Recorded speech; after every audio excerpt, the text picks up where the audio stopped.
आज की इस कहानी को सुनने के बाद आपको बहुत मजा आने वाला है, तो ज्यादा टाइम न लेते हुए वीडियो शुरू करते हैं। मध्य रात्रि का दूसरा पहर। लगभग 24 साल का नौजवान तांत्रिक रघुवीर शर्मा वीरान पड़े वर्मा निवास को घूर रहा था। सर्दियां गुजर गई थीं। इस वीरान पड़े कोठी में कोई भी दाखिल नहीं हुआ था। अजीब सी मनहूसियत भरा सन्नाटा पसरा था वहां। रघुवीर कुछ देर उस कोठी को घूरता रहा, फिर उसने अपने हाथ की मुट्ठियां भींचते हुए खुद से कहा, मैं आज उस मनहोज रमा की प्रेत आत्मा को मुक्त करके ही रहूंगा। प्रण करता हूं। इतना बोलते हुए रघुवीर वर्मा निवास की ओर मंत्र जाप करते हुए बढ़ने लगे। सुगंधेम पुष्टि वर्धनम और वंदना मृत्य और कोठी के मुख्य द्वार पर आग जल रही थी ताकि रमा बाहर ना निकल सके। रघुवीर ने उस आग को बुझाया और अंदर दाखिल हुआ। अंदर दाखिल होते ही रघुवीर को एक तीव्र नकारात्मक ऊर्जा का एहसास हुआ। पूरी कोठी में गहरा अंधेरा था, फिर भी वो आगे बढ़ता जा रहा था। रघुवीर मन ही मन मंत्र जाप कर रहा था। उस भयानक कोठी में उसे रमा के पायल और उसके हंसने की आवाज सुनाई दे रही थी। रघुवीर एक अंधेरे गलियारे की तरफ बढ़ा, जो शायद आंगन की ओर जाता था। आंगन में किसी तरह की रोशनी नजर नहीं आ रही थी। गलियारे में बढ़ते हुए रघुवीर को एहसास हुआ जैसे दूसरी तरफ कोई उसकी ओर बढ़ रहा हो। पायल की आवाज सुनकर रघुवीर समझ गया कि वो रमा है।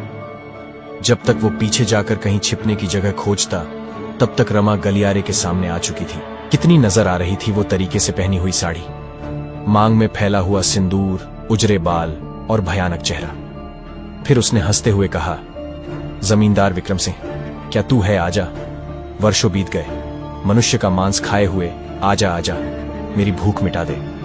रघुवीर की हृदय गति जरूरत से ज्यादा तेज हो गई थी। उसने घबराहट में इधर उधर देखा तो उसे एक बंद कमरा नजर आया। वो भागकर उस कमरे में घुस गया। कमरा खाली पड़ा था। कुछ सामान यहां वहां बिखरे हुए थे और उसके ठीक सामने एक अलमारी थी। वो डरा हुआ अलमारी के एक सुराख से बाहर देख रहा था। रमा पर मंत्र पढ़ते हुए बाबू फेंकना शुरू किया। रमा उस पर हावी होने की कोशिश कर रही थी। कुछ ही देर में रघुवीर को एहसास हो गया कि वो रमा को नहीं हरा पाएगा। रमा उसे मारकर खा जाना चाहती थी। उसने रघुवीर को जमीन पर पटक दिया। रघुवीर के चेहरे पर रमा के नाखूनों के कई घाव उभर आए थे, जिनसे खून निकल रहा था। आखिरकार कोई रास्ता न पाकर रघुवीर ने मंत्र पढ़ते हुए ढेर सारा भभूत उसकी आंखों में झोंक दिया और बाहर की तरफ भागा। बाहर निकलकर रघुवीर ने उस कोठी का दरवाजा बंद कर दिया और फिर वहां से भागता हुआ अंधेरे में कहीं गुम हो गया। रात्रि का तीसरा पहर। गंगा जी के तट पर बना एक सुनसान श्मशान घाट, जहां जलती हुई चिता के सामने एक तांत्रिक आंखें बंद करके साधना में लीन था। उसके सामने रघुवीर शर्मा घायल अवस्था में बैठा हुआ था। फिर रघुवीर ने उस तांत्रिक से कहा, गुरुजी, कुछ तो बोलिए। यह तीसरी बार है जब मैं रमा की प्रेत आत्मा से हार गया। अघोरी मठ में मेरा चयन तब तक नहीं हो सकता जब तक मैं किसी शक्तिशाली प्रेत आत्मा को मुक्ति ना दिला दूं। मुझे रमा की मुक्ति का मार्ग बताइए। गुरुजी ने अपनी आंखें खोली और कहा, किसी भी प्रेत आत्मा से लड़ने के लिए सबसे पहले उसके विषय में पूरी जानकारी होना अति आवश्यक है। बिना ज्ञान रमा को हरा पाना असंभव है। फिर गुरुजी ने रघुवीर को रमा का इतिहास बताना शुरू किया। बात है सन 1945 की। तब भारत में जमींदार हुआ करते थे और उन्हीं जमींदारों में से एक थे पूर्वी भारत के लोकप्रिय जमींदार विक्रम सिंह वर्मा, जिनका एक ही पुत्र था, आरव वर्मा। विक्रम सिंह अपने पुत्र का विवाह किसी अच्छे परिवार में कराना चाहते थे, मगर उनकी कोठी में रहने वाली एक दासी रमा का प्रेम प्रसंग आरव से चल रहा था। रमा बहुत सुंदर थी, दोनों छिपकर मिला करते थे। समय बीता और समय के साथ यह बात विक्रम सिंह को पता चल गई। गुस्से में आग बबूला विक्रम सिंह ने रमा को मृत्यु दंड देने का आदेश दिया। रमा को बेड़ियों से जकड़कर सभा के सामने लाया गया। रमा की अंतिम इच्छा थी कि उसे सुहागन मृत्यु दंड दिया जाए।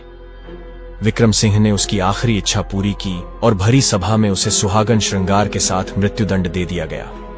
आरव चुपचाप यह दृश्य देखता रहा। रमा जब मरी उस वक्त वह गर्भवती थी, परंतु मरते समय रमा का वादा था विक्रम सिंह से कि वह लौट आएगी। समय बीता। आरव का विवाह सरस्वती से हुआ, मगर जैसा रमा ने कहा था वह लौट आएगी, वह सत्य साबित होने लगा। सरस्वती बीमार रहने लगी। धीरे धीरे उसे दौरे पड़ने शुरू हो गए और आखिरकार रमा ने सरस्वती के शरीर पर कब्जा कर लिया। विक्रम सिंह ने कई तांत्रिकों की मदद ली, मगर कोई भी रमा जैसी जिद्दी आत्मा को सरस्वती के शरीर से नहीं निकाल सका। और फिर एक दिन जिसका डर था वही हुआ। रमा ने सबसे पहले अपने पति आरव को मारा, फिर एक एक करके परिवार के सभी सदस्यों को मार दिया और उनकी आत्माओं से अपनी भूख की तृप्ति की। तब से वह घर शापित हो गया। वह उस घर से बाहर भी नहीं निकल सकती और किसी को वहां रहने भी नहीं दे सकती।